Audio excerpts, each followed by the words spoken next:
21장에서 23장까지 이 장들에서 석가모니는 진리에 대해서 언급합니다. 수모리야, 너는 열애가 진리의 법이 있다고 말했다고 하지 마라. 열애가 진리의 법이 있다고 말했다는 것은 열애를 비방하는 것이다. 그것은 내가 열애가 말한 것을 이해하지 못하기 때문이다. 석가모니는 진리가 있다고 말하는 것은 이름일 뿐이며 없는 것을 진리라고 부르는 것뿐이라고 말씀합니다. 수모리야, 진리를 말한다는 것은 진리가 없음을 말하는 것이니 그 이름이 진리일 따름이다. 석가모니에게 진리란 아집이며 고집이며 폭력이며 헛된 욕망입니다.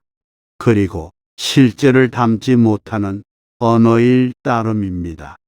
석가모니는 실상계를 언어나 말이 상징계로 표현한다고 생각했습니다. 즉, 언어나 말이 가진 긍정적인 요소뿐 아니라 부정적인 요소, 즉 오히려 말과 언어 때문에 실제의 세계를 인식하지 못하게 되고 있지도 않은 상징계에 매달려 집착하게 된다고 보았던 것입니다. 내가 네가 진리를 소유했다. 진리를 생각해냈다. 진리를 말했다는 것 자체가 참된 진리가 아니며 진리라는 헛된 욕망과 잘못된 생각은 세상과 세계를 있는 그대로 보지 못하게 하는 큰 이유가 되며 불행과 고통의 이유인 것입니다. 진리는 근대와 현대의 철학에서 일종의 도그마이고 왜곡된 이데올로기로 나타납니다. 그리고 정치적으로는 독재와 전체주의로 나타납니다. 당연히 인간관계에서도 일방적인 폭력과 강제로 나타나게 됩니다. 진리는 항상 진리를 가졌다는 쪽과 진리가 아닌 쪽을 전제하기 때문입니다. 차이가 아니라 진리인 편, 진리가 아닌 편으로 나눠지기 때문입니다. 그래서 석가모니는 말씀합니다. 수모리야, 내가 안욕따라 삼략삼보리라 함은 내가 어떤 진리도 존재하지 않는 경계에서 아무것도 얻은 것이 없는 것을 안욕따라 삼략삼보리라 이름하였을 따름이니라. 진리를 가지고 있다고 행복해하기보단 진리가 없어서 자유로울 수 있는 것입니다. 사실 진리를 가지는 순간 그것을 독점하고 유지하기 위한 고통이 시작되고 진리의 노예가 됩니다. 오히려 진리가 없음을 깨닫는 것이 참 행복일 수 있습니다. 그리고 그것이 바로 공입니다. 석가모니가 말씀합니다. 나도 없고 남도 없고 중생도 없고 오래 산다는 것도 없이 온갖 거룩한 도를 닦으면 안욕따라 삼략삼보리를 얻느니라. 24장에서 32장까지 본 9개의 장에서 석가모니는 지속적이고 일관되며 반복적으로 공에 대해서 설명하고 지적합니다. 금강경에서 단지 4구개만이라도 읽고 외우고 남을 위해 연설해 주었다면 앞에 복덕이 그것의 100분의 1도, 100천만억분의 1도 미치지 못하느니라. 이렇듯 석가모니는 4구개의 중요성을 강조합니다. 앞선 세 번째 금강경 해설에서 보았듯이 4구개란 만물을 고정된 상으로 보고 집착하고 매달리고 사로잡히는 것을 거둬내고 모든 것이 순간이고 무상하다는, 즉 만물이 공하다는 재행무상을 가르쳐주는 금강경 핵심 가르침 중의 하나입니다. 게다가 금강경을 통해 중생을 제도한다, 깨닫게 한다는 의지나 의식조차도 결국 금강경 3장에서 보았던 왜곡된 자아를 구성하는 아상, 인상, 중생상, 수자상에 사로잡힌 것이라 하며 누군가를 대상을 제도하고 깨닫게 한다는 의식조차도 의지조차도 가지지 말라고 합니다. 금강경 3장에서 자세히 설명되어 있는 것처럼 아상은 나라는 자아의식, 인상은 남을 의식하고 차별하는 의식, 중생상은 이해관계에 집착하여 계산하는 욕심, 수자상은 운명론적인 안일함을 일컫는 집착과 의식들입니다. 그러면서 앞서 금강경 해설들에서 지속적으로 말씀하셨던 것들, 즉 모양에 집착하지 말고 몸매에 집착하지 말고 하물며 열의 속과 무늬의 모습과 음성에도 집착하지 말라고 하십니다. 만일 모양으로 나를 보려 하거나 음성으로 나를 찾으려 하면 이는 곧 삿된 도를 행하는 자라며 사악하고 질 나쁜 해석이라고 호되게 비판합니다. 어떤 사람이 나 없는 진리를 알아 깨달음을 이루었다면 그 어떤 공덕보다 뛰어나리라. 역시 지속적으로 강조했던 재본무화를 가르쳐주는 금강경의 핵심입니다. 이렇듯 24장에서 32장은 재행무상의 깨달음을 거쳐 재본무화의 경지에 도달하면 얻게 되는 공을 지속적으로 강조합니다. 저희 한 줄의 힘이 마련한 금강경 첫 번째 해설, 두 번째 해설, 세 번째 해설에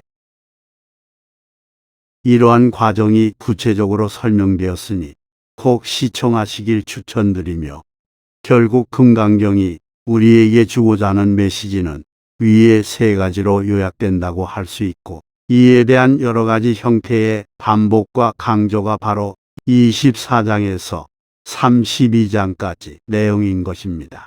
재행무상의 깨달음을 거쳐 재본무화의 깨달음에 이르면 세상 모든 것이 공하다는 것을 깨닫게 되고, 이것이 바로 열반적정, 즉 고유하고 동요 없는 최고 행복의 경지에 이르게 된다는 것입니다.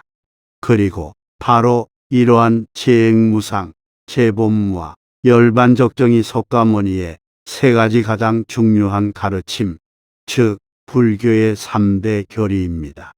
이러한 석가모니의 세 가지 가르침은 2500년 전, 즉 기원전 5세기경의 말씀입니다. 말 그대로 고전 중의 고전이고, 이렇게 표현해도 된다면 올드함의 극치입니다. 올드하고도 올드한 말씀입니다. 게다가 석가모니의 가르침은 정작 자신의 고향인 인도에서는 꽃도 피워보지 못했습니다. 거기에는 힌두교라는 거대한 종교가 있었습니다. 카스트 제도를 배격하고 계급과 계층을 배격하고 모든 이들이 평등하게 붓다가 될 수 있다고 하니 힌두교의 뿌리가 깊은 인도에서는 자리를 잡기가 거의 불가능했을 것입니다. 종교가 성행한 곳에서 계층이나 신분은 신의 질서이며 신의 배려이기 때문입니다. 마치 그것은 예수가 유대교를 비판하고 유대교의 율법자들을 비판했던 것과 거의 흡사합니다. 차이는 예수의 경우 그것이 가진 일신교성과 개방성에 의해 다신교 사회였던 로마 제국의 선택을 받아 로마의 국교가 되었고, 이후 서양 종교의 주류가 되었다는 점입니다. 인도는 석가모니의 가르침을 받아들일 이유가 없었습니다. 2500년이 지난 지금에도 유효하게 살아있는 카스트 제도와 이를 뒷받침해주는 힌두교로도 종교적 행복과 질서를 충분히 지켜낼 수 있었기 때문입니다. 인도에겐 로마 제국과 같은 종교적 공백이나 필요성이 없었습니다. 이래서 석가모니의 가르침은 인도의 동쪽, 즉 중국을 거쳐 동양 사회에 뿌리를 내립니다.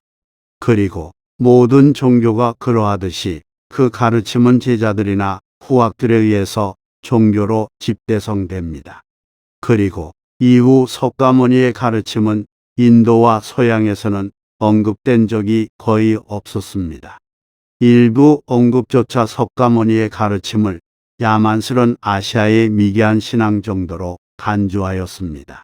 그러다가 석가모니의 가르침은 유럽의 관념론 철학에 물음표를 던지고 의문을 제기하고, 이에 한 몸이 되어 있는 기독교와 기독교 신학에 대한 전반적인 문제 제기를 하는 근대 초기의 철학자들에게 큰 영향을 주게 됩니다.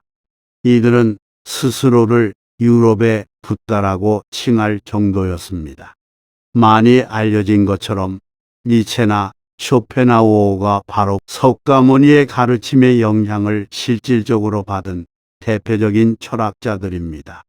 쇼펜하우어는 명시적으로 자신은 유럽의 붓다일지도 모른다고 말했습니다. 다른 시간에 더 자세히 살펴보겠지만 쇼펜하우어의 인식론, 즉 인간의 인식은 결코 실제 세계에 도달할 수 없다는, 인간은 아는 만큼만 안다는 비관론적 인식론은 실상계와 상징계 혹은 현상계를 언어와 말을 통해서 나누는 석가모니의 인식과 매우 유사합니다. 그리고 이러한 간극으로 인해 인간의 인생은 고통일 수밖에 없다는 결론조차 매우 유사합니다. 쇼펜하우어 스스로 석가모니, 불교의 영향을 받았다고 인정하는 내용입니다. 하지만 쇼펜하우어는 비관적 허무주의에서 멈췄습니다. 쇼펜하우어를 나의 위대한 스승이라고 했던 니체는 여기에 멈추지 않았습니다. 즉, 인간의 인식은 실제 세계에 도달하지 못할 수도 있으며 따라서 그 간극만큼 고통스럽다는 것을 모두 받아들이면서도 바로 그 운명과 그 차이를 인정하고 사랑하자고 하며 낙관적 허무주의를 발전시킵니다.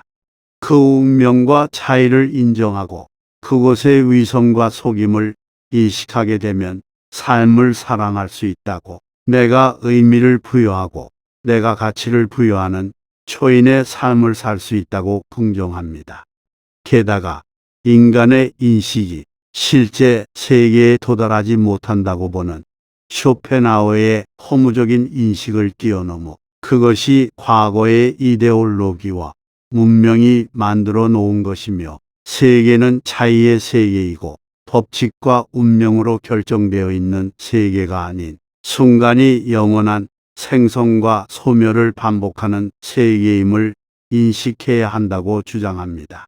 그래서 과거의 이데올로기와 문명을 극복하며 거기에 순응한 거짓 자, 거짓 나가 아니라 초인으로 표현되는 진짜 나로 살자고 주장합니다.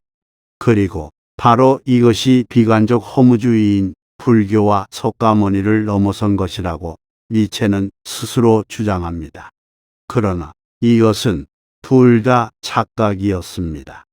쇼펜하우어는 석가모니가 재행무상의 깨달음, 재본무아의 깨달음을 통해 세상의 공함을 깨닫게 되면 열반적정에 이를 수 있다는 낙관적 허무주의를 가르쳤음을 알지 못했습니다. 재행무상과 재본무아를 공허함과 고통으로만 이해했던 것입니다.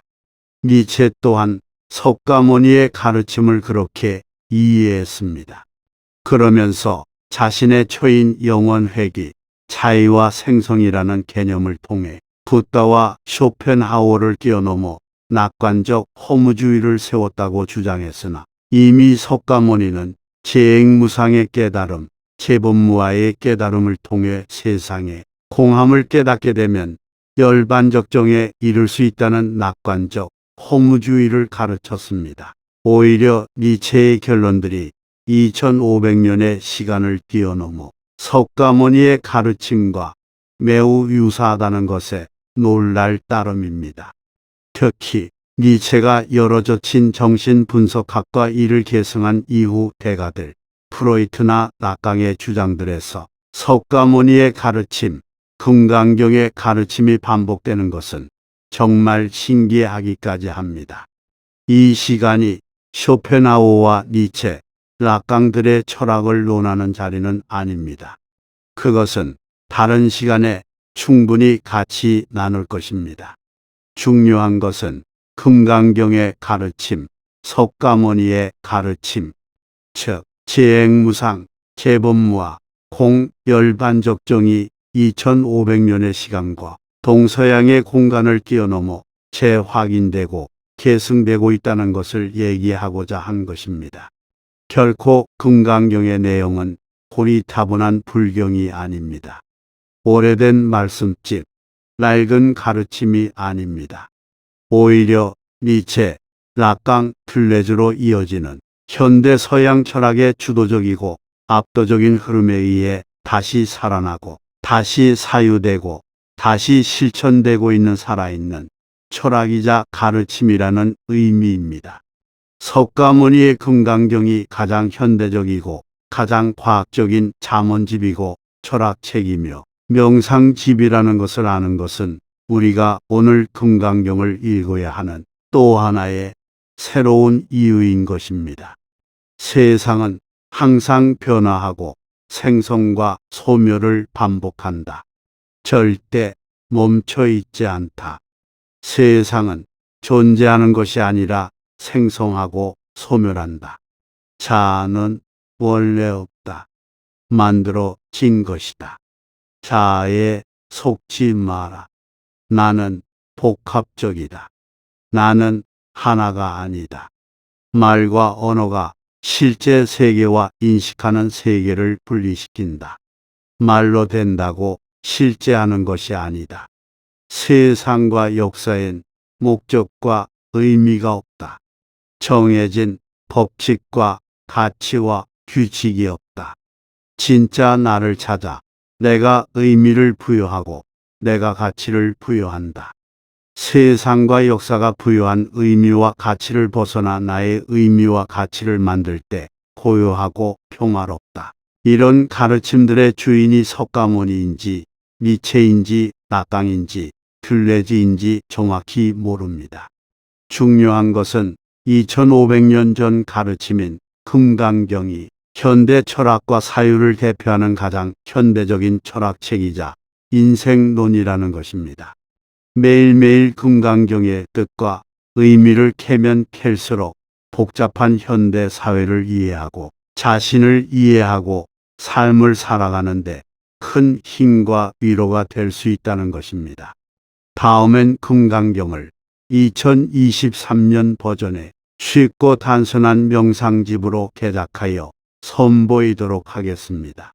그동안 4차례에 걸친 금강경 해설을 시청해 주셔서 감사합니다. 구독과 좋아요, 알림 설정은 채널의 힘입니다.